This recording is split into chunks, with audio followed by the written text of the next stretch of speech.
setup, you took the high road with Wunsch. Not entirely. When I was alone in her office, I changed her autocorrect. Now when she types Wunsch, it gets replaced with Bud. I should not have gone to that party. I shouldn't have gone to that bathroom. I should not have arrested her boss. I don't see it that way. You did everything right. You were a good cop. Good lonely cop. Hey, man, you put yourself out there. You weren't breezy. You like Sophia, you fought for her. You should be proud. No, you should be changing her autocorrect. What's her last name? Perez? No, it's Butt now. Sophia Butt.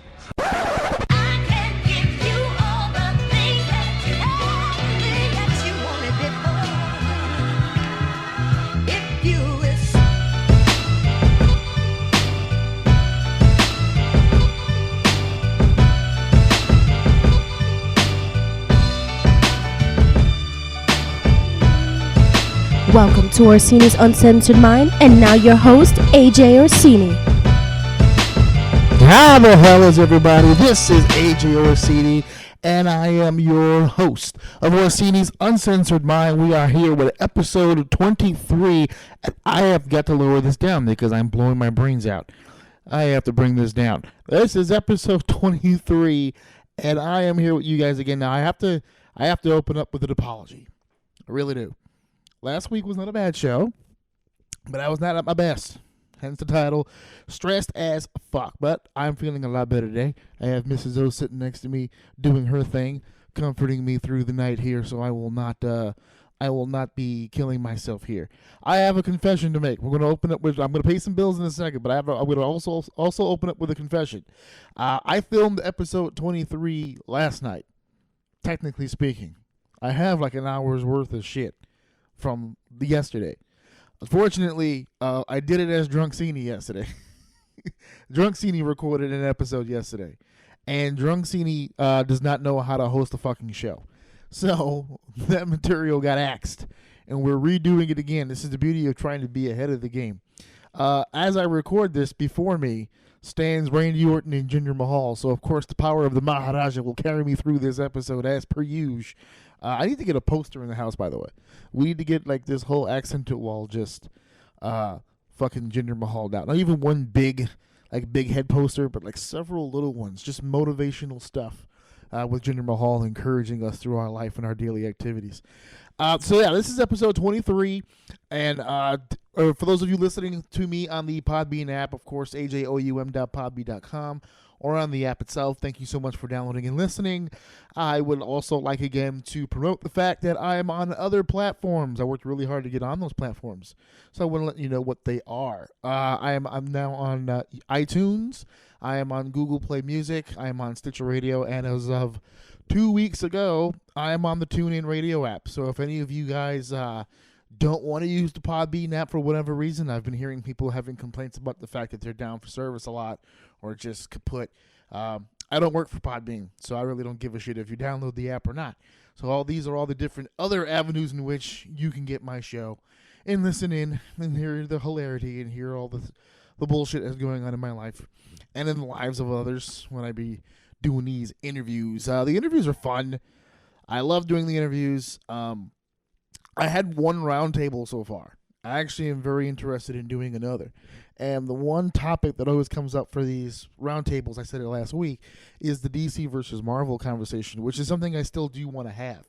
But I'm not in a rush because there's a lot of things I kind of want to happen before we have that conversation. Especially with Marvel, Infinity War coming out in May, Deadpool also coming out in May. We still have Ant-Man and the Wasp to come. I mean, there's a lot of stuff going on with these movies. DC has some stuff also coming down the pike. I don't know when or what because I don't care. So I guess that means you know where I stand on the argument. But that's one of the roundtable ideas that's come up. I've had different roundtable ideas. If you have a roundtable idea, something you'd like a bunch of us to sit here and actually go hard and discuss, please feel free to email me anything involving the roundtables or just questions in general to ajorsini96host@gmail.com. That's a way to email me there. You can send it through messages, through the social media as well, but those are all the different ways in which you can reach me. So there are some things that I'd like to discuss tonight. Obviously, we're going to get into some of the wrestling stuff, but I noticed when I originally promoted this show, I promoted the fact that I would be discussing a lot of topics. And there were some topics that I dabbled into with the sports stuff and obviously wrestling. I didn't want to do a wrestling-centric podcast, but, it ended up becoming that. Not centric. I try to dabble in some other stuff, but predominantly it's a wrestling podcast, whether I like it or not, because that's kind of just what I do in my life is wrestling stuff. So I'm just going to steer into the skid on that. This show will air Wednesday around 9 o'clock. I say around because I have class on Wednesday. I don't get home till about 9 o'clock. So the past few episodes have not come out exactly at 9 o'clock. They come out whenever the hell I get home, which is either 9:10, 9:20, or whatever. So bear with me on this. If you're listening to this at exactly 9 o'clock, it's because I survived the storm. The storm of the century is coming again. We will be laid under 20 feet of snow, apparently, here in the Northeast. The New York City area will be completely immobile by the time you hear this fucking podcast. Hopefully, I did not have to go to work, but chances are I probably am. Because this city doesn't shut down for shit, except for when they think it's supposed to be bad.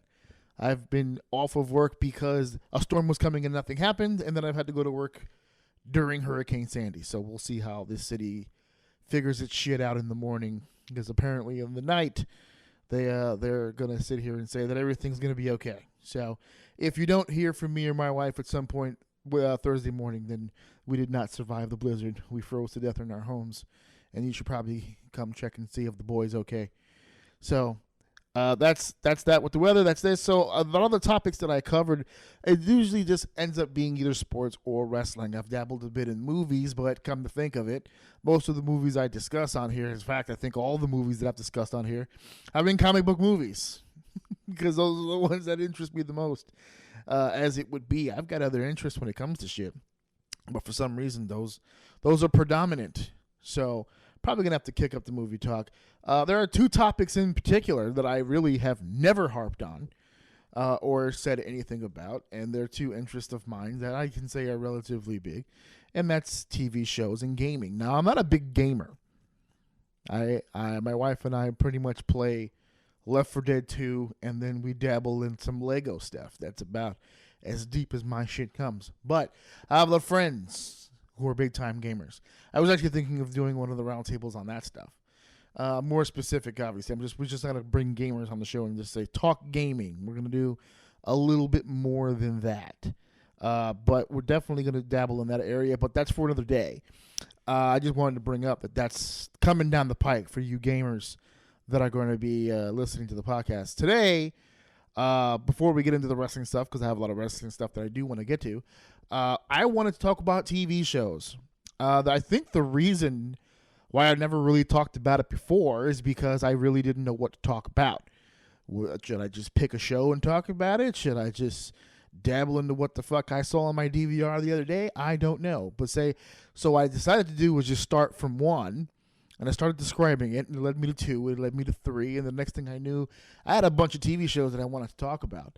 And I could spread them out, but I don't think I want to go from never talking about TV shows to only talking about TV shows. When it rains, it doesn't necessarily have to pour. So I decided to do something fun, and I just sat down for a few minutes and really thought about it and put pen to paper, which is a euphemism for I typed it up because I live in 2018. I have a list in front of me, not Jericho's list, like some asshole at my job said.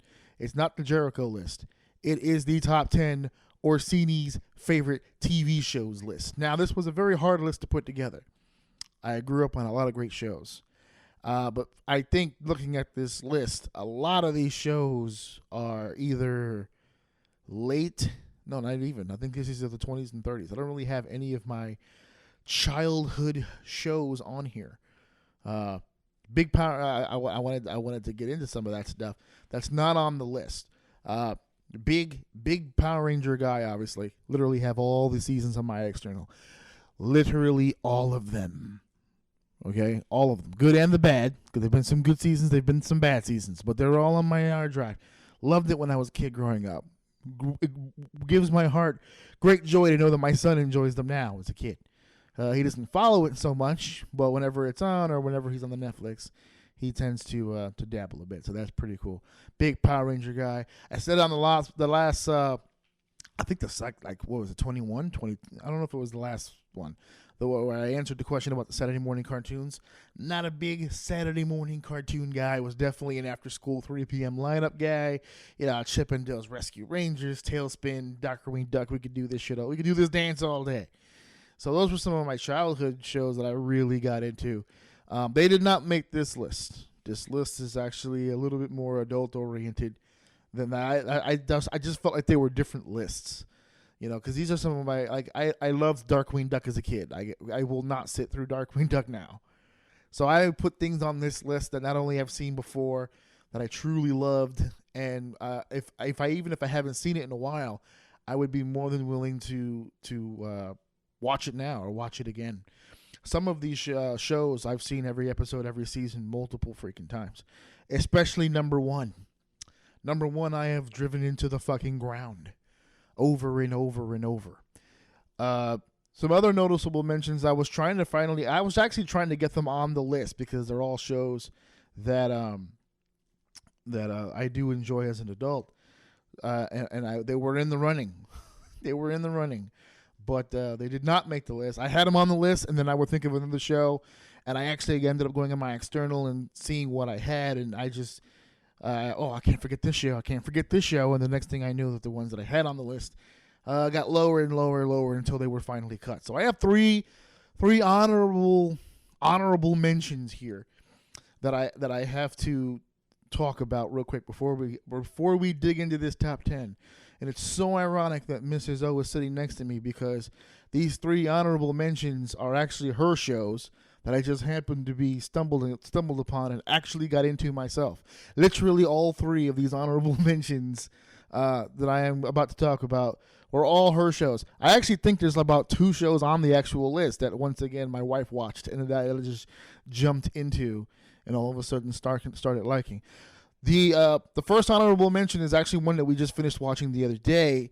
Not that we just first saw the show like the other day. We've seen the show before, but we just caught up with the newest season just the other day. The Shannara Chronicles are awesome. If you haven't seen the Shannara Chronicles, this show is freaking great. It's an MTV show, technically speaking. I think it's exclusively Netflix now. The first season was on MTV. The second season was done for Netflix, and it is awesome. Now, this is more of a sci-fi fantasy type tip stuff. It's got gnomes and elves and magic and all this different stuff. But what drew me in originally, the reason why I say that my wife watched it and then I kind of fell into it. 2 words, folks. Manu Bennett, baby. He is the man. For those of you out there who are grown men, Spartacus, bro. Crixus, the guy who played Crixus from Spartacus. He is an amazing actor, and he brought a lot to this show. I actually think he did a better acting job here than in Spartacus. Here, he didn't have to rely on just his brutality and his in shape. I mean, he was covered for most of the show, so I don't know what the ladies had to imagine it, I guess, and hoped and prayed he was still in great shape. But it was just a well-written show. The characters were really cool and easy to get into. The diversity of it was great. Everybody was equal. There was no hang-ups. They didn't rely on stereotypical bullshit. They just told their own stories. So I thought that was cool. So Shannara Chronicles, you got to check that out. The second one, and then my wife probably got to shake her head, Humans. Humans was a really good show. Humans is it's not even a transition show where it came from Britain and then came to the U.S. It never really came to the U.S. It's strictly a British UK show, and it's awesome. It's short, but it's awesome. It's 2 seasons so far. I don't know if there's going to be a third. I haven't heard anything. That's 2 seasons, I think, of 10 episodes. But they're hour episodes, and they're really fucking in-depth. Really fucking in-depth. It's like, the best way I can describe the show was kind of like iRobot, but in, like, show form. And if the robots weren't really that fucking aggressive, they're just artificial intelligence units. These are robots that come into your home, and they assist people, and they're kind of like part of the family. They're like mechanical pets. But they're, some of them are like really emotional. It's just weird. Like, you got to see it for yourself. It's a very interesting show. Again, you're going to hear a common theme with a lot of these shows. It's just well written. Like, with the way that they wrote this show is just like, it's plausible to me. Where, like, if robots or if androids lived in the home, this is how they would behave, and this is how people would react to these robots. Like, it was a very interesting, well written script. To me, anyway. That's why I think I got into it. So that was a good show. There was a third honorable mention. I should have wrote these down. If I remember it again, I'll talk about it. But it was Shannara Chronicles, definitely, and Humans. So let's get into this top 10. I legitimately cannot remember the third. I wrote down the list, but I thought about the three before I turned this thing on. So if I can come back to it, goddammit, I will. There's a third one, and I can't remember what it is. But let's get into this top 10. It was a lot of thinking. A lot of stuff went into this top 10. So here we go. Top 10. Number 10. Oh, yeah. A drum roll. Yes. You love the old school. Number 10 goes to Aqua Team Hunger Force. It will always be in my heart. Aqua Team will always be in my heart. Listen to that beat. Little Schooly D. Meatwad, Frylock, Master Shake will always have a space in my heart. That was a show that came out, I believe, it debuted in like 1999 or whatever, or 2000. It was definitely back. But man, it was one of those late night shows that was. It was like on the Cartoon Network at like 2 in the morning. It was just, and my brother and I would stay up and we just watched every fucking episode. That's another one of those shows. All of these, if I'm not mistaken, every show on this list, I literally have every episode on my laptop right now. So Aqua Teen's definitely on that list. Definitely a piece of me that I enjoyed with my brother and my family, and the jokes. Oh man, the jokes. It got weird though. Like the first 4 seasons of Aqua Teen, classic shit, and then it just got odd. Unit Patrol Squad took place. It was just weird. The 100th episode, and I don't know. It got awful toward the end. But if you just cut it right there on the fourth season right there, if you could just squeeze in that 4th season, man, it was an awesome show. Awesome show. I loved it. Absolutely loved it. So number 9. The anticipation. Ah, yes. I'm about to hear a scoff in the corner, but Community at number 9. What an awesome show. Absolutely. This show caught me by surprise. I'm not going to lie. Community caught me by surprise. I saw a few episodes here and there. Finally decided to make the commitment and just actually sit down and watch it in order. And man, this show, the paintball episodes, Troy and Abbott in the morning, everything to the virtual reality stuff. This show just made sense to me. It was awesome. The Bagel joke will live until the end of time with me, especially as a New Yorker. That was a great joke. Chevy Chase brought himself back into my life, and it introduced me to Donald Glover. I had never really seen much of his stand-up up until that point. I thought he was hilarious, and then I found out he was a stand-up guy. I got a chance to see Weirdo, and he's funny.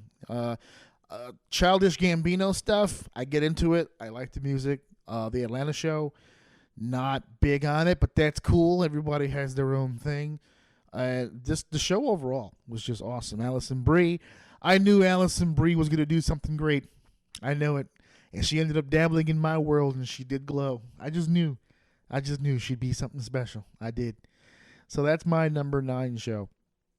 Yeah, I'm barely putting this list together right now. This is really happening. So number 8.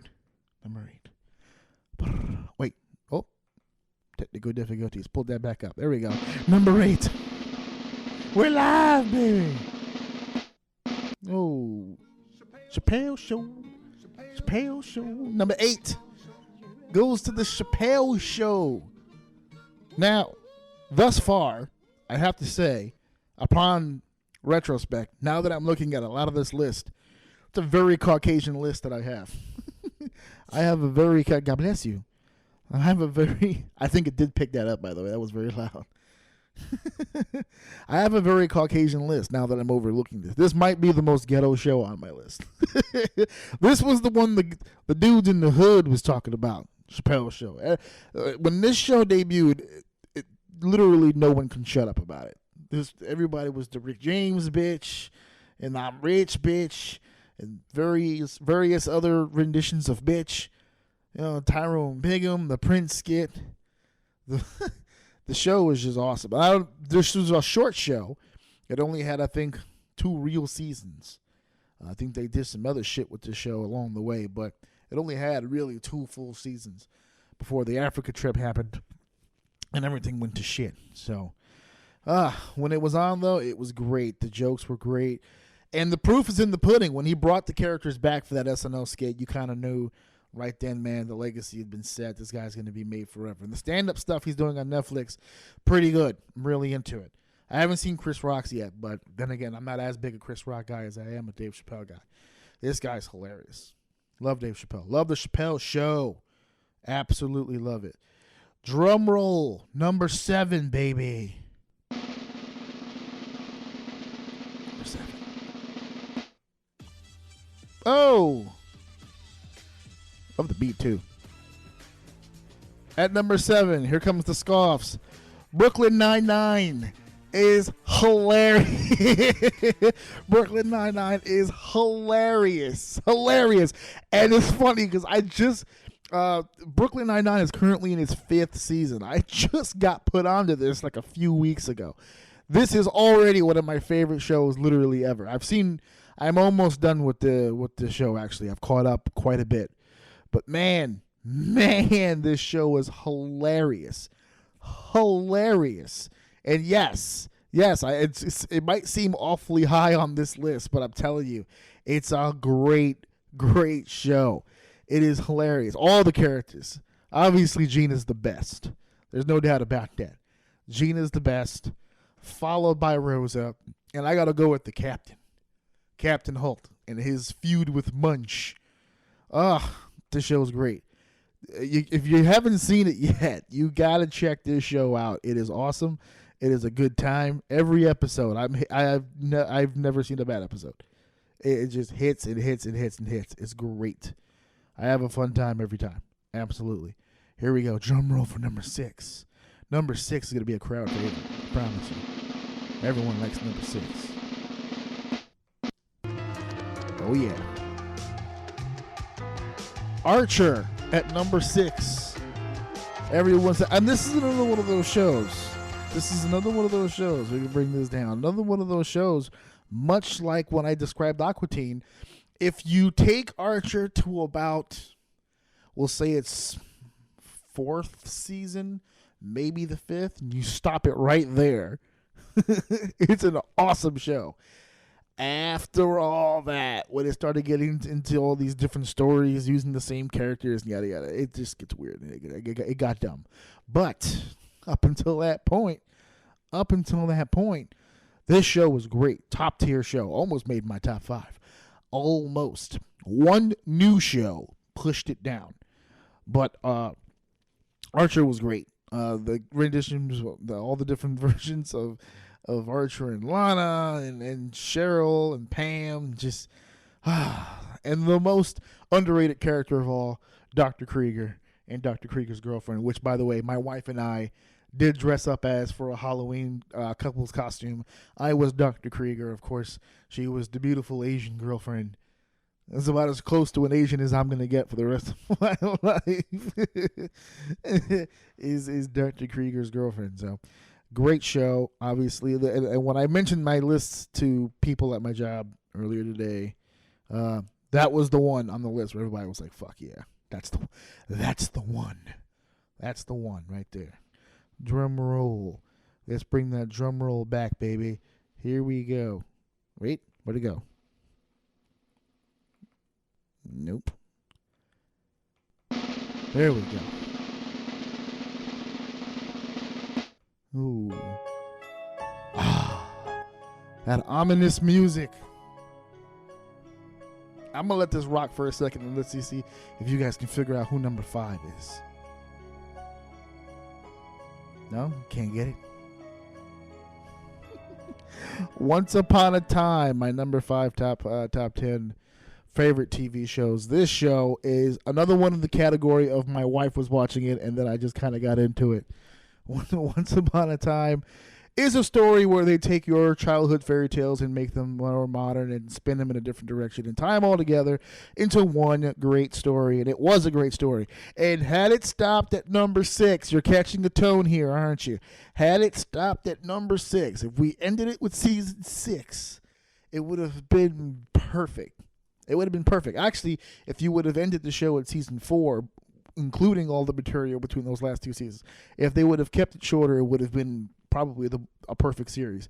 They stretched it to 6, but even still, I'm not going to spoil it for those who haven't seen it, but 6 was truly the ending of that show. They're currently doing a season 7, but the season 7 is so bad they've officially canceled it. They're going to let them, out of respect for the audience of that show, they're going to let them finish out.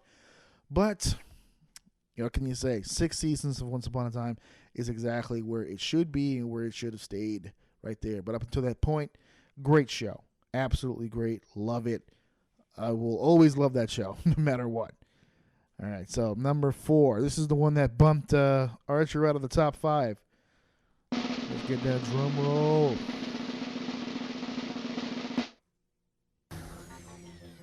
Uh-huh. For most people, this show is going to be a lot higher. That's how good this show is. Not just for its comedy, but definitely for the dialogue, for the writing, for the storytelling. Rick and Morty, definitely in the top 5. Rick and Morty, number 4. Absolutely, for me, one of the funniest fucking things I have literally ever seen. If you're not noticing by now, there's a lot of comedy. A lot of comedy on this list. I love comedies. If you can get me going and tell a story, if you can make me laugh and make me think, I love you. And Rick and Morty does that. Rick and Morty, that last episode, the second to last episode from season 3, with all the Ricks and the Mortys and the way that training day episode at the Citadel. Oh my God, that was great. That was a great story tell. Absolutely awesome. And I love that show so much. I want to know. The only thing that sucks about this show, as comparison to the other ones that I just mentioned, it takes 8 years to make these fucking Rick and Morty seasons. Apparently, there was like a 2-year break in between 2 and 3, and God knows when we'll get a 4. That's the only thing that kind of sucks about this particular show, is that it takes way too long to churn these things out. But I guess, the wait makes the heart grow fonder, so... But it's definitely worth the wait. So I can't wait to the 4th season. And I can't wait to see what Rick gets into next. Or I don't even know. Is it Tiny Rick? Is it Pickle Rick? I don't know. We'll have to wait and see. Now we're down to the top 3. And before I drum roll, I have to say the reason why these 3 shows are in my top 3 is because these are the only 3 shows not only entertained me, not only told me a good story, but these 3 shows legit had moments on the show where I actually cried. I felt so much emotion from watching these episodes that I legit had like emotional reactions. I cried. All right, so drum roll this one for me, please. We're going to take it to number 3. Number 3. We'll play this one out. There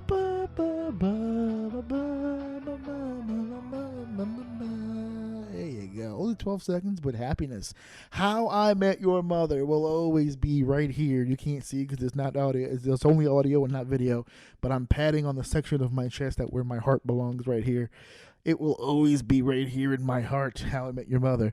One of my favorite TV shows, literally, of all time. Of all time, How I Met Your Mother is literally one of my favorites. Barney, Robin, or even Robin Sparkles. You can get all kinds of different Robins in there. Ted Mosby, huh? Big Fudge. The days of Marshall and Lily. The couple that I think we patterned our relationship after. The great Marshall and Lily relationship.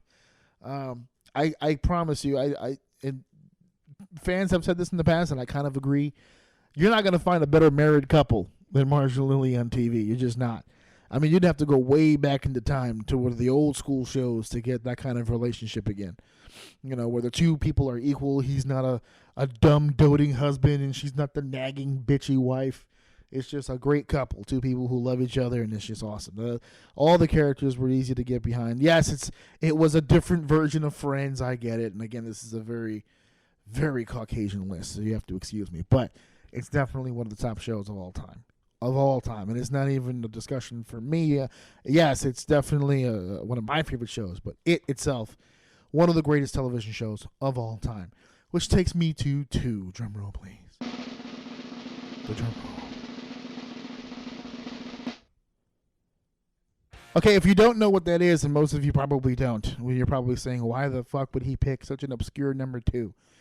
That was the theme to Volume 5, which would be Season 5, technically speaking, but they label them as volumes of Ruby, which is not an actual television show per se.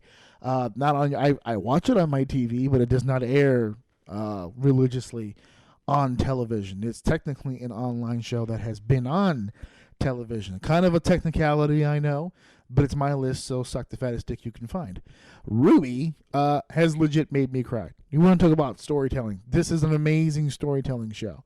The characters are awesome. You get behind literally all of them. No matter how many times they increase the roster and the cast, they hit home run after home run after home run. They're on their 5th season. They just completed their 5th season. And like I said, they're not a traditional television show per se.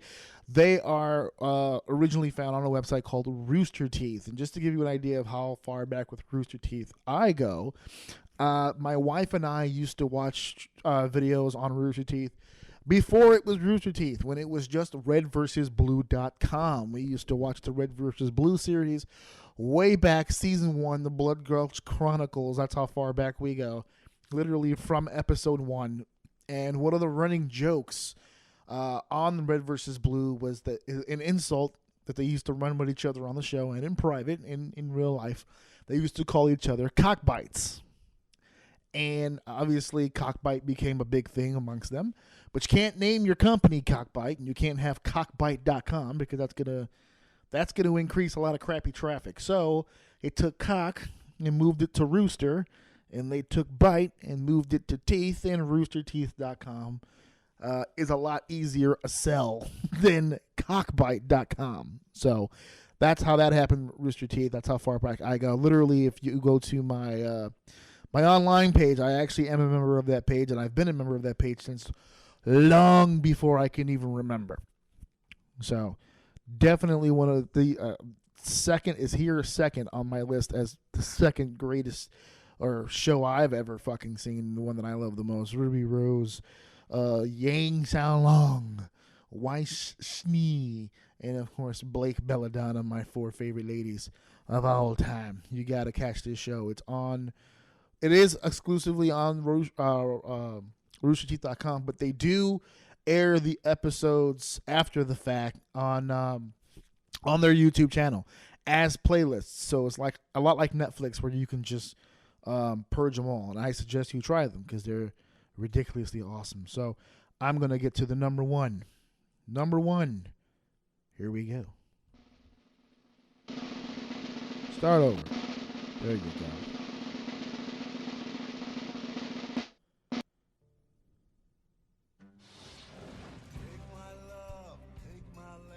Take me where I cannot stand. Yeah. 'Cause I'm still free. You can't take the sky from me.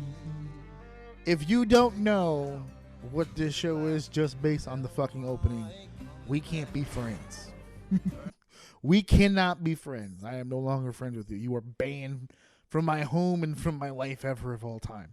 That, of course, was the opening credit song to Firefly, the number 1 show in my life. And it's very special because I just gave you mad shows right now.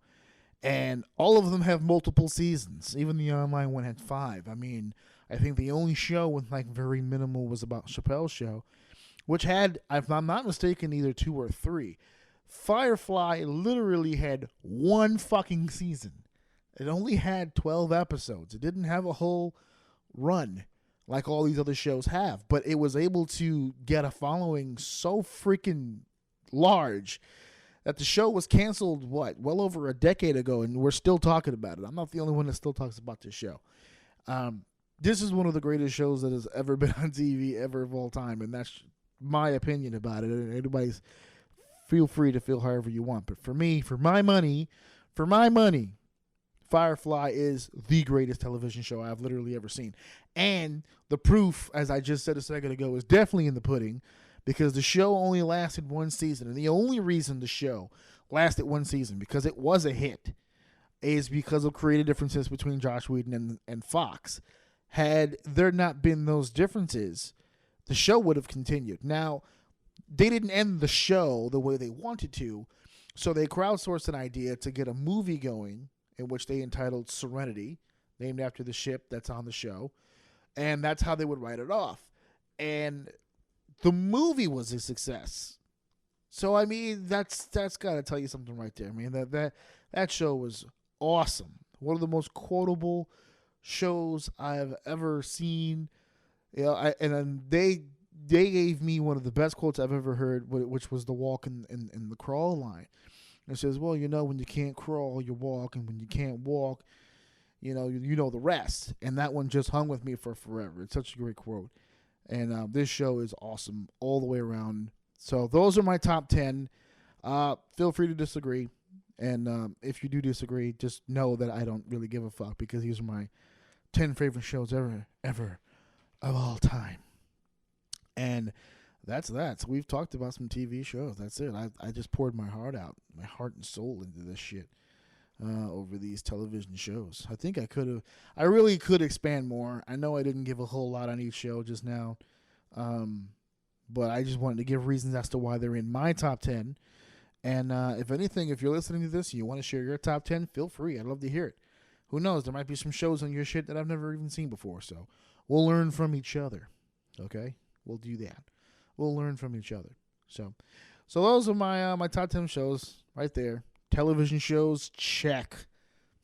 More stuff. And of course, we're more than halfway through this podcast already, which is great. I got a chance to talk about some stuff I don't normally get time to talk about, so that's pretty cool. That's the whole point of this, right? Dabbling into some other shit. But the wrestling bug is biting me, folks. The wrestling bug is biting me, and I got to get into some stuff. And normally when I start talking about this shit, I get all serious and I get all negative. But actually, I got some stuff to talk about that'll make me laugh. Yes, I saw something this week that made me giggle. It made me feel warm inside. And of course, I'm talking about something that sounds just intense. Okay? It's intense. I saw something on Monday Night Raw this week where when it was promoted, I went, yes, this is what I'm talking about. We're going to have the Symphony of Destruction match. I was super excited. I said, okay, this is going to be good. It's going to be like Good Housekeeping, but like music. You know, we're going to have all these different weapons, you know, the guitar. I saw the stuff on the fucking stage. It's going to be great. And, of course, we open up to Elias doing his whole shtick. And he is, I was actually very shocked because he opened up the whole segment sitting on the stage in front of a piano, which is different for Elias. Elias usually has the guitar. But this time he's got a piano. And Lord and behold, Elias can play piano beautifully, I might add. I was not laughing at this point. I was stunned. I was like, this guy can play piano. And then he's still doing the promo, right? He's talking shit the whole time he's playing piano.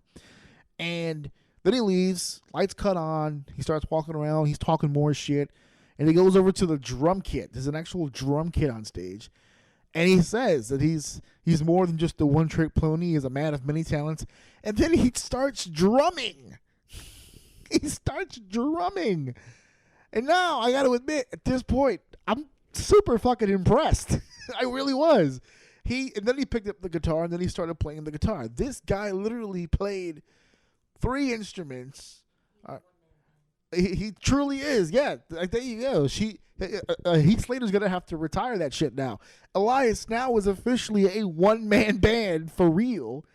Mrs. O just called him a one-man band. He truly is now a one-man band for real because he just did it. And then he does the guitar gimmick, and he's finally playing the guitar. And then Braun Strowman comes out. Now, I've had criticisms about the way that they've been using Braun Strowman for weeks now. But believe it or not, I have no criticism about this particular segment. I thought they handled Braun perfectly because Elias did all that stuff on stage, and then right when he's supposed to go into the ring to confront Braun Strowman, they turn the spotlight back on, and the only thing in the ring is the guitar. And Elias is already halfway through the crowd. Apparently he had hopped the barricade, and he went through the damn crowd, and he exited all the way out into the car. Okay? He's in the car, which, by the way, was a beautiful car. He gets into the car. He puts the sumbitch in neutral, although I'm sure it was supposed to be drive. But clearly the car is is not revving the way that he wants to. Or, I'm going to preface this by saying I assumed it was in neutral. I had no idea that as he's got the car in drive and the car's not moving anywhere and he's pumping the gas, he turns and Braun Strowman has the back end of the car high in the air where the wheels can't touch. And Elias is stunned. He has no idea what to do. That's the only part of the segment that I had a problem with. Because unless he was driving a vehicle from the 1990s, how did he not have a four-wheel drive option? The rear wheels were the one that was off the ground. Hit that button with the 4WD on it, baby. Put that four-wheel drive on, motherfucker, and go. The monster among men is behind you. And I love the whole catchphrase. I told you I wasn't finished with you. Now, Braun did do one goofy thing, but even the goofy thing, see, again, and I'm trying to prove a point here. I've been criticizing the goofiness of Braun Strowman. He did something goofy in this particular instance, in this segment, but it wasn't kitty goofy. It actually fit into what he was doing. And when he was beating Elias's ass, he gets over to the piano, he sits down and he starts playing the piano, which got a good, decent laugh, but then he only played it for about 5 seconds. Then he gets up and basically just destroys the piano on top of Elias's prone body. If you're going to do goofy, this was the way to do it. This really was the way to do it. Let Elias do his thing. Braun walks away looking like a goddamn monster. There you go. You can show personality from Braun Strowman without having to dress him up like a goddamn asshole and have him skip around the street like a dick. He can be a destructive guy with personality. He doesn't have to be, used as a fucking moron all the fucking time. This was great. I love this segment. It was hilarious. I think I love the segment most because of Elias' playing. I don't know. WWE stands for Walk with Elias. I'm not exactly walking with him just yet, but I'm paying attention. I'm following the trail. I'm seeing where this is going. I'm trying to see where this is at. So that's the segment from that. Aside from shoehorning, there's so many problems with this build-up for WrestleMania. It really is. And there's a solution on the table. Not probably for this particular WrestleMania, but there's been some news. There's been some clamoring that Fox, the same people who just sold literally everything they possibly could to Disney, Fox just won the rights to NFL Thursday Night Football.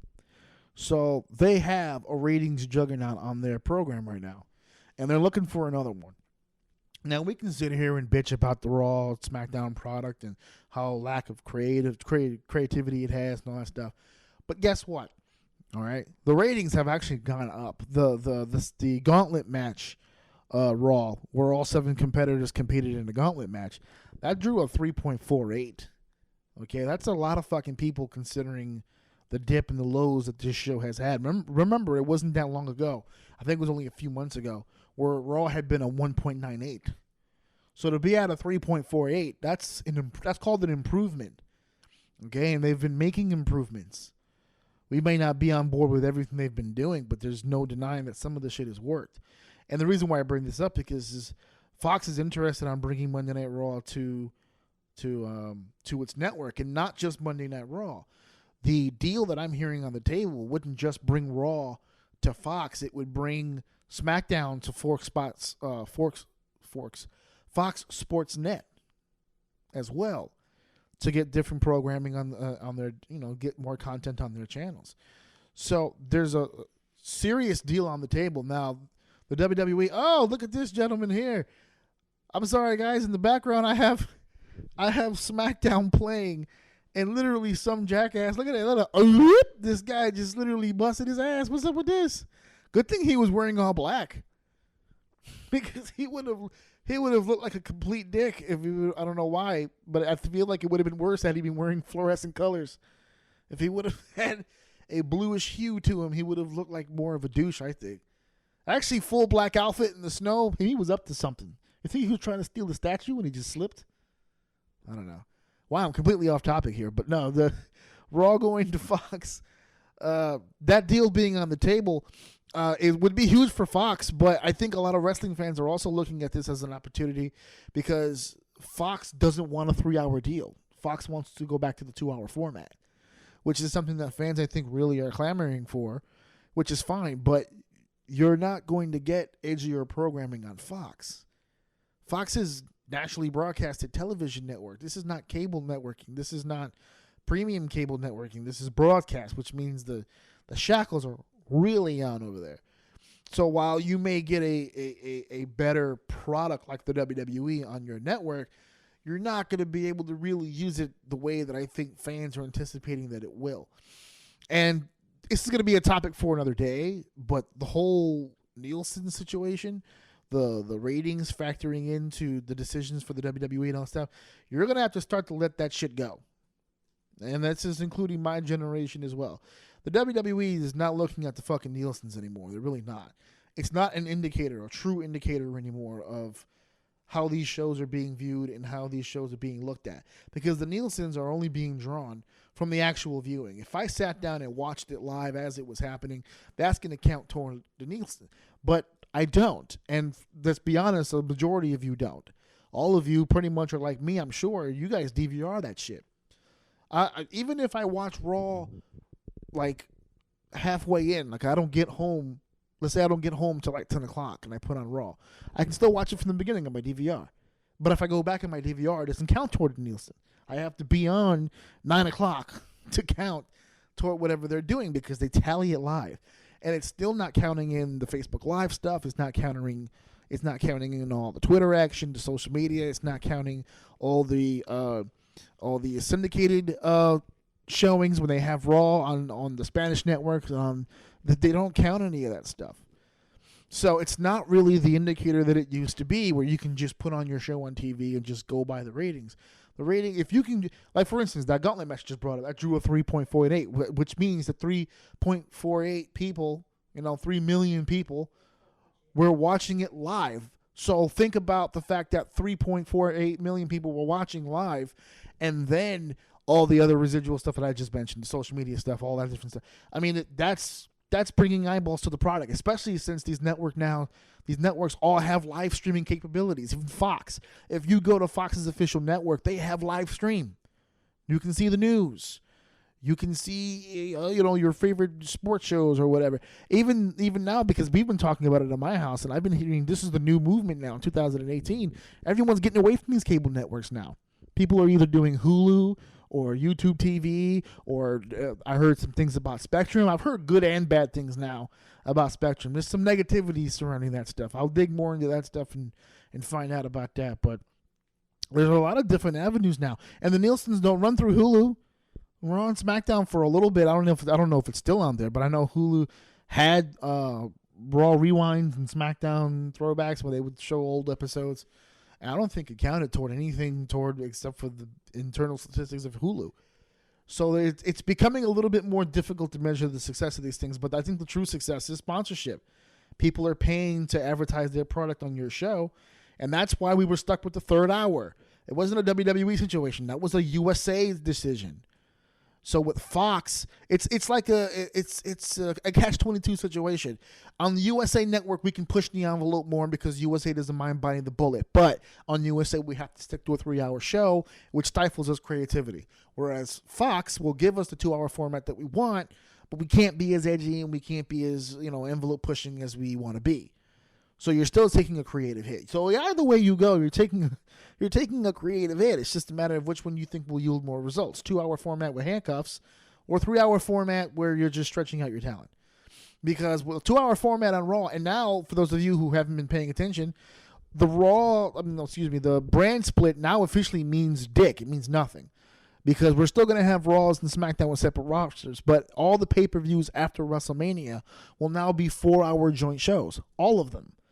Not Big Four, not all of them, because originally it was supposed to be Big Five. They threw Money in the Bank in there as a joint show, but now all of them.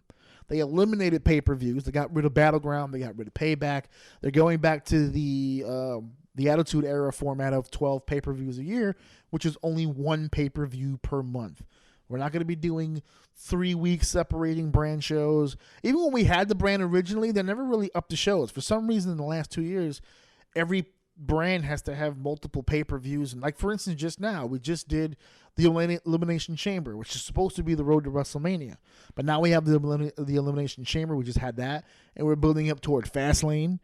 You know, was it me? Or I thought Fastlane got rid of the Elimination Chamber. And now we have the Elimination Chamber, then we have Fastlane. Now we have Elimination Chamber and Fastlane leading up to WrestleMania. I'm telling you, there's a lot of fucking exits leading to the road to WrestleMania. There's been a few rest stops, and I'd like to get to my fucking destination, please. I'd like to get to WrestleMania. So there's a lot going on in everything that I just fucking said. But you know, the brand split is what it is. It worked for a little bit. I don't know now, because even with the brand split, look how bad SmackDown has gotten. SmackDown, when the brand split happened, SmackDown was the top show. And all I can see now is a feud between Shane and Daniel Bryan that goes nowhere. I don't know where it's going. And honest to God, even up until this point, I don't really give a shit where it's going, because it's been going on for what seems like forever. Forever. We're in February, and this whole thing with Shane McMahon started right after SummerSlam. And it led us building toward the match, and it doesn't seem like it is, because now we're in crunch time. We're in the 50s category of days away from WrestleMania, and they've done nothing to promote anything involved with that. Now, I know that Fastlane's still coming and all their eggs are in that basket, but you can hint at the motherfucker at some point. You can do something that's going to lead you to believe that there's going to be some sort of fucking confrontation. All I keep just seeing is bickering between Shane and Daniel. That's the entire storyline right now. We've completely let go of the fact that Owens and Zayn are a part of this. We've thrown Corbin, Ziggler on top of it. John apparently gets to do literally whatever the fuck he wants to do, which, again, makes zero sense. Zero sense. Not only did he get a shot at the Royal Rumble, he lost. Not only did he get a shot at the Elimination Chamber, he lost. Okay, then he goes to SmackDown the next night, and he gets himself involved in a six-pack challenge. How did he even get the opportunity? Well, war games between Shane and Daniel Bryan. Now, the reality is that John's going to lose again. So if your theory is that John is losing these matches all consecutively to put over talent, I have to ask the question, who the fuck is he putting over? Because the one match was the Royal Rumble, so are you trying to tell me he put over 29 guys? The second time was the Chamber. By the way, it was the most people inside the Elimination Chamber ever. So was John put there to put over 6 other people? No. Oh, by the way, he's in the Fastlane Championship match with 6 people, including himself. So is he there to put over the 5 other people? No. What are we doing? Why not just focus on whatever plan you have, unless you're revealing to the world you don't have a plan for John. And if you don't have a plan for John, I have to tell you, my heart warms to this.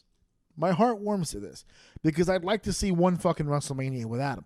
We got close at 32, but he still made that one little fucking bullshit appearance, helping out The Rock. If not for that, we finally would have had one without him.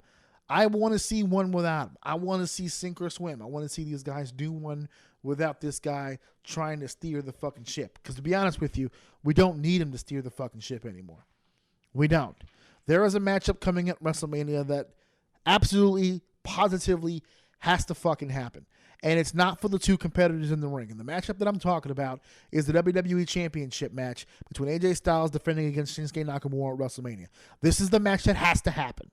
And it has to happen in a WWE ring. And the reason why it has to happen is because it's the one match I can promise you no one in their right mind ever thought they'd ever fucking see. That's New Japan fans, that's WWE fans, that's wrestling fans as a whole. I don't think anybody, even when Shinsuke and AJ got signed, I don't think it's a matchup anybody thought they were ever going to see. Ever. I don't think anybody thought it was going to ever fucking happen. Okay? AJ was the king in TNA. When Shinsuke Nakamura went to TNA, they never touched. When AJ went to New Japan, they had the one match. I do believe there was a second match somewhere, and I know there was a tag match. But they have very limited contact with each other, leading all the way back to the New Japan match. They have not touched, with the exception, if I'm not mistaken, of some qualifier matches or something. But they haven't really touched much in the WWE either. Okay, this has been a very well-protected matchup for forever to happen at WrestleMania. Now, here's the thing. Everybody's going to get their hopes up. Everyone's going to get excited. AJ versus Shinsuke is going to be match of the century, right? Hopefully. Hopefully. It depends on who the agent is, to be honest with you. Because we know AJ and Shinsuke could go, but it depends on the agent. Because if they handcuff him, which pretty good chance they will be handcuffed, it's going to be a WWE match. The match that you saw at Wrestle Kingdom is not the match that you're going to get at WrestleMania. I don't believe. I could be wrong. For the record, and since we're recording this, it is on the record, I hope I'm wrong. I hope they go out there and have the matchup that we know that they can have, and I hope it goes at least 20, 25 minutes. Maybe I'll even take 30 minutes, and just let them go out there and have a fucking classic match. The reason why, another reason I should say, as to why I feel this is the match that we absolutely have to have, and I'll take it a notch further. Not only is it the match that we have to have, it's the match that needs to be last. This is the match that closes the show. For two reasons. A, no one's going to want to follow that. What do you put on after AJ and Shinsuke? Charlotte versus Asuka? Is that what goes on after that? Do you want to kill these people? That match goes on last. Secondly, the last two WrestleManias, 32 and 33, Roman winning over Triple H in Dallas, and then Roman winning over The Undertaker in Orlando. Those were pretty flat endings. All of them. There were foregone conclusions. We knew Roman was beating Triple H. Triple H didn't win the championship to have a long reign. Everyone knew that it was going down that way. Last year, everyone knew that The Undertaker was going down the Roman Reigns. It was built up. Taker couldn't walk to the ring. There was no way he was beating Roman Reigns. No way. This year has been built up almost exactly the same way. This main event between Roman Reigns and Brock Lesnar was booked 10 months ago. Everyone knew this is exactly what was going to happen. They gave you someone else in the Rumble just so you would be happy because they knew they were going to get you in the chamber.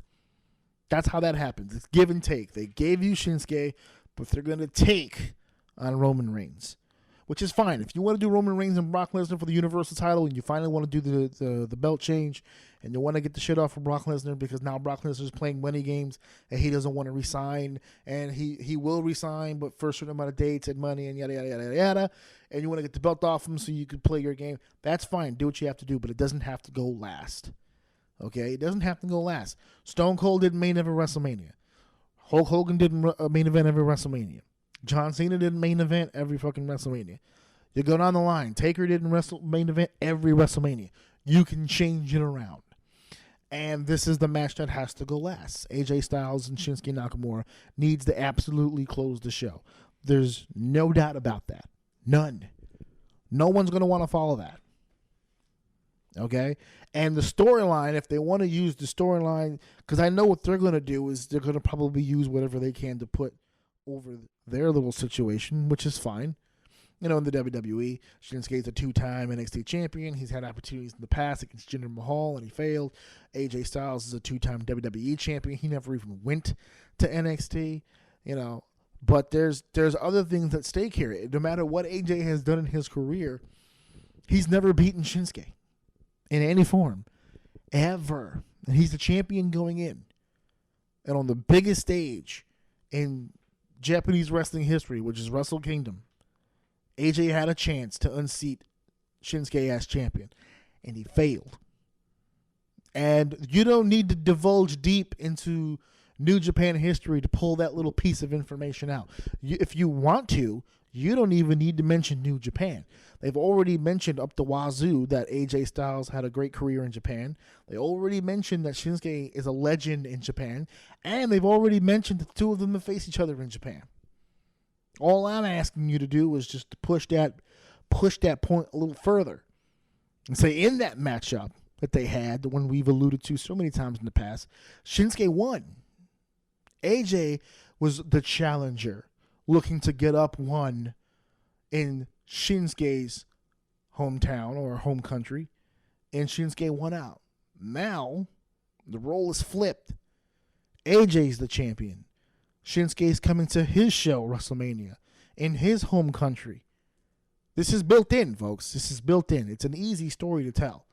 If they don't tell it, it's going to be because they chose not to, for whatever reason. But it's an easy story to tell, and it needs to be the last match. Now, we have some matches already built. Obviously, we just talked about it. AJ and Shinsuke technically isn't official until after Fastlane. But what we do have official, Roman Reigns and Brock Lesnar. And we have an Intercontinental Championship match at WrestleMania. Seth Rollins, Finn Balor, and The Miz. And for the record, they have not mentioned whether or not Finn would be the Demon at WrestleMania. This would be a problem if he's not. Now the question becomes, if he is, does he win the championship? Do you have the Demon win the Intercontinental Championship at WrestleMania?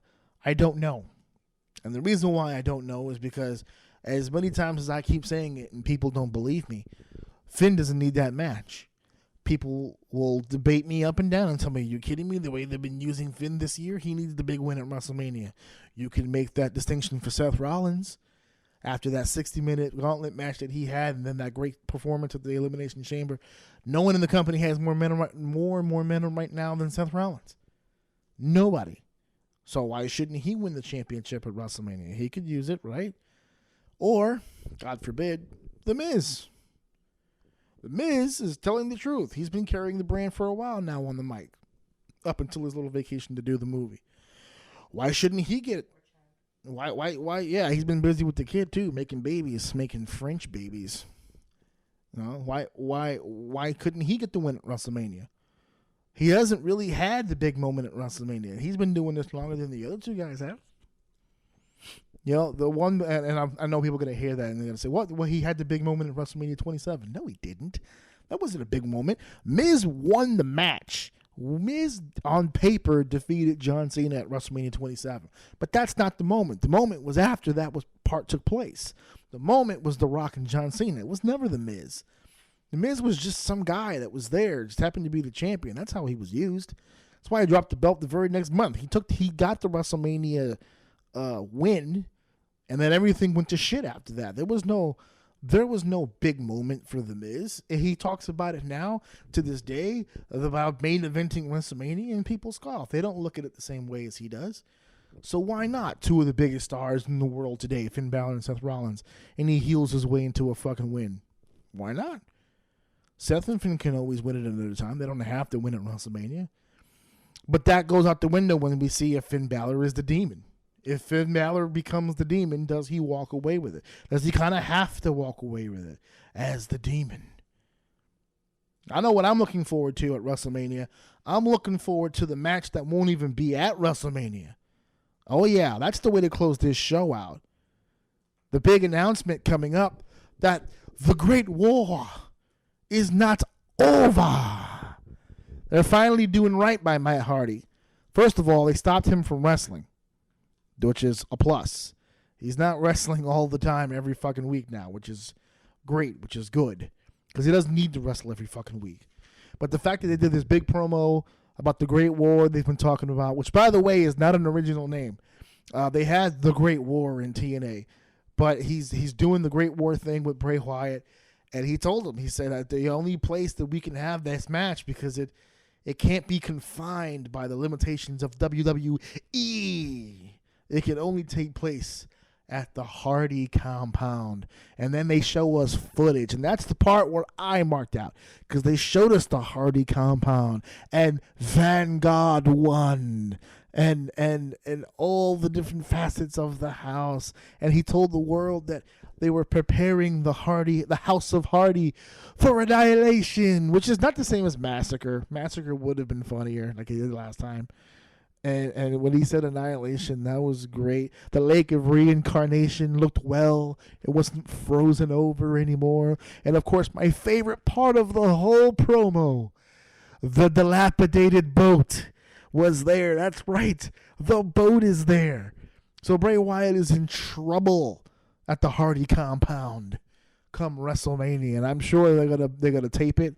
They're going to air it at WrestleMania. And I know that takes away from Hardy and Bray getting a matchup in front of, how many thousands of people at WrestleMania. But you know what? If you can take this idea and turn it into something brand new and never really seen before and never really done before, if you can create a historic moment without ever stepping foot in front of 80,000 people, that's special. And I think if they can do that, if they can nail at least a piece of what they did in Final Deletion with Bray and with Matt at the Hardy compound, I'm sure they'll be at WrestleMania, which means they'll probably film the match sometime that week before they get into New Orleans. But if you can get all that stuff together and really put on something special, man, that's going to be great. That's going to be awesome. So I'm looking forward to that. There's a lot of other stuff to get to, man, but I am tapping out. We're getting about that time. And I want to update you guys. I do have, I think I made the prediction about episode 25. This is episode 23, 24, 25. Yes, 25. It's episode 25. I'm going to be having not one, but two special guests for an interview episode. And I want to do another roundtable. I was thinking of doing a roundtable sometime after WrestleMania. I want to do the Go Home episode. Let me see here. Release the Go Home episode on April 4th.